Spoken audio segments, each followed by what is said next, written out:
-40 degree ಚಳಿ. ಇಲ್ಲಿನ ವಾತಾವರಣದಲ್ಲಿ ಸಾಮಾನ್ಯ ಮನುಷ್ಯನಿಗೆ ಬದುಕಲು ಅಸಾಧ್ಯವಾದಂತಹ ಕಠಿಣ ಪ್ರದೇಶ.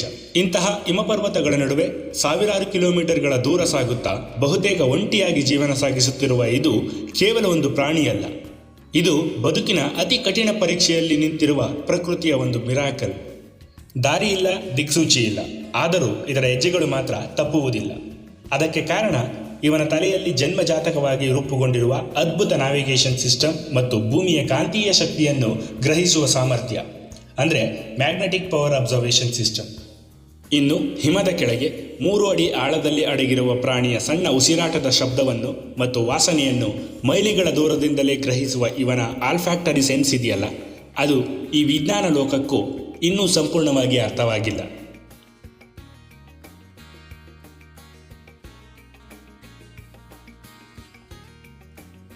ಸುಮಾರು 700 kg ತೂಕ, 10 ಅಡಿ ಎತ್ತರ.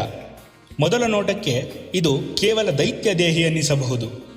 ಆದರೆ ಈ ದೇಹದ ಪ್ರತಿಯೊಂದು ಭಾಗವೂ ಈ ಕಠಿಣ ಪ್ರದೇಶಕ್ಕಂತಲೇ ರೂಪುಗೊಂಡಿರುವ ಒಂದು ಅಚ್ಚರಿಯ ವ್ಯವಸ್ಥೆ. ಇದರ ಪಾದಗಳು ಎಷ್ಟು ದೊಡ್ಡದಾಗಿರುತ್ತವೆ ಅಂದರೆ ಹಿಮದ ಮೇಲೆ ನಡೆಯುವಾಗ ಇದರ ಭಾರೀ ತೂಕ ಸಮನಾಗಿ ಹಂಚಿಕೆಯಾಗುತ್ತೆ. ಆದ್ದರಿಂದ ನಿರ್ಭಯವಾಗಿ ಹಿಮದ ಮೇಲೆ ಚಲಿಸುತ್ತವೆ. ಇದರ ಬಿಳಿ ರೋಮದ ಕೆಳಗೆ ಒಂದು ಕಪ್ಪು ಚರ್ಮವಿದೆ. ಅದು ಸೂರ್ಯನಿಂದ ಬರುವ ಅತಿ ಕಡಿಮೆ ಶಾಖವನ್ನು ಹೀರಿಕೊಂಡು ದೇಹಕ್ಕೆ ಕೊಡುತ್ತೆ.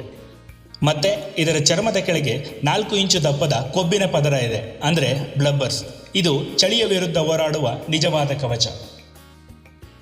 ಇಷ್ಟೇ ಅಲ್ಲ, ಈ ಹೆಪ್ಪುಗಟ್ಟಿದ ಹಿಮನದಿಗಳಲ್ಲಿ ಸತತವಾಗಿ 9 ದಿನಗಳ ಕಾಲ ಅಡೆತಡೆಯಿಲ್ಲದೆ ಈಜಬಲ್ಲ ಅದ್ಭುತ ದೈಹಿಕ ಶಕ್ತಿ ಇವುಗಳಿಗಿದೆ. ಇದರ ಒಂದೇ ಒಂದು ಪಂಜದ ಏಟಿಗೆ ಎಂತಹ ಗಟ್ಟಿಯಾದ ಹಿಮವು ಪುಡಿಪುಡಿಯಾಗುತ್ತೆ. ಆರ್ಕ್ಟಿಕ್ನಲ್ಲಿ ಬದುಕು ವೇಗದ ಮೇಲೆ ಅಲ್ಲ, ತಾಳ್ಮೆಯ ಮೇಲೆ ನಿಂತಿದೆ. ಇದು ಓಡುವುದಿಲ್ಲ, ಇದು ಕಾಯುತ್ತೆ.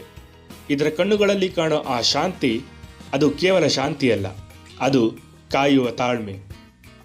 ಹಿಮದ ಸಣ್ಣ ರಂಧ್ರಗಳ ಮುಂದೆ ಇದು ಗಂಟೆಗಳ ಕಾಲ, ಕೆಲವೊಮ್ಮೆ ದಿನಗಳ ಕಾಲವೂ ಯಾವುದೇ ಚಲನೆ ಇಲ್ಲದೆ ಕಲ್ಲಿನಂತೆ ನಿಂತಿರುತ್ತೆ.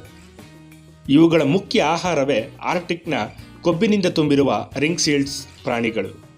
ಆ ಸೀಲ್ ಪ್ರಾಣಿಗಳು ಉಸಿರಾಡಲು ಮೇಲಕ್ಕೆ ಬರುವ ಆ ಕ್ಷಣದವರೆಗೂ ಶಾಂತವಾಗಿರುವ ಇದರ ದೇಹ ಏಕಾಏಕಿ ಚಲಿಸುತ್ತೆ. ಒಂದೇ ಕ್ಷಣದಲ್ಲಿ ಇದರ ತಾಳ್ಮೆ ರೌದ್ರ ಬೇಟೆಯಾಗಿ ಮಾರ್ಪಡುತ್ತದೆ. ಆದರೆ ಈ ಬೇಟೆ ಅಷ್ಟು ಸುಲಭ ಅಲ್ಲ. ಪ್ರತಿ ಬೇಟೆಯೂ ಸಕ್ಸಸ್ ಆಗೋದಿಲ್ಲ. 10 ಬಾರಿ ಪ್ರಯತ್ನಿಸಿದರೆ ಕೇವಲ ಒಂದೇ ಒಂದು ಬಾರಿ ಇವುಗಳಿಗೆ ಸಕ್ಸಸ್ ಸಿಗುತ್ತೆ. ಉಳಿದ ಸಮಯ ಇದರ ಜೊತೆ ಇರುವುದು ಹಸಿವು ಮಾತ್ರ. ದಟ್ಟ ಹಿಮಪರ್ವತಗಳ ಲೋಕದ ರಾಜನಾಗಿರುವ ಇದು ಇಂದು ತನ್ನದೇ ಸಾಮ್ರಾಜ್ಯದಲ್ಲಿ ಬದುಕೋಕೆ ಹೋರಾಡ್ತಿದೆ. ಜಾಗತಿಕ ತಾಪಮಾನದಿಂದ, ಅಂದರೆ ಗ್ಲೋಬಲ್ ವಾರ್ಮಿಂಗ್ನಿಂದ ಆರ್ಕ್ಟಿಕ್ನ ಹಿಮ ನಿಧಾನವಾಗಿ ಕರಗ್ತಿದೆ. ಇದು ಬೇಟೆಯಾಡಲು ಅವಲಂಬಿಸಿದ್ದ ಆ ಹಿಮದ ವೇದಿಕೆ ಇವತ್ತು ಕ್ರಮೇಣ ಕಡಿಮೆಯಾಗುತ್ತಾ ಬರುತ್ತಿದೆ.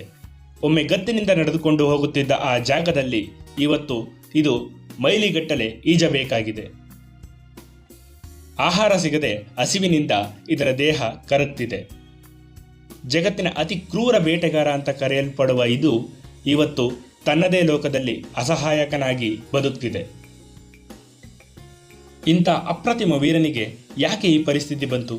ಇದು ಇದರ ದುರ್ಬಲತೆ ಅಲ್ಲ, ಇದು ಬದಲಾಗುತ್ತಿರುವ ಪ್ರಕೃತಿಯ ಕಠಿಣ ಮತ್ತು ಕಹಿ ಸತ್ಯ. ಪ್ರಕೃತಿಯ ಪ್ರತಿಯೊಂದು ಜೀವಿಗೂ ತನ್ನದೇ ಆದ ಕತೆ ಇದೆ.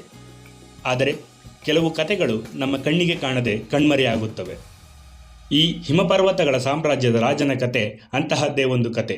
ಇವುಗಳ ಉಳಿವು ಕೇವಲ ಆರ್ಕ್ಟಿಕ್ನದ್ದೇ ಅಲ್ಲ, ನಮ್ಮ ಇಡೀ ಭೂಮಿಯ ಸಮತೋಲನಕ್ಕೆ ಸಂಬಂಧಿಸಿದೆ. ಪ್ರಕೃತಿಯ ಇಂತಹ ವಿಸ್ಮಯ ಜಗತ್ತನ್ನು ನಿಮ್ಮ ಮುಂದೆ ತರೋದೆ ನಮ್ಮ ಮಾಯಾವನದ ಸಣ್ಣ ಪ್ರಯತ್ನ. ವಿಡಿಯೋ ಇಷ್ಟ ಆಗಿದ್ರೆ ನಿಮ್ಮ ಅನಿಸಿಕೆಗಳನ್ನು ಕಮೆಂಟ್ ಮೂಲಕ ತಿಳಿಸಿ. ಮಾಯಾವನ, ಕಾಣದ ಕತೆಗಳ ಹುಡುಕಾಟ. ಇಂತಹ ಇನ್ನಷ್ಟು ವಿಸ್ಮಯ ಕತೆಗಳ ಜೊತೆ ಮತ್ತೆ ಭೇಟಿಯಾಗೋಣ. Thank you so much.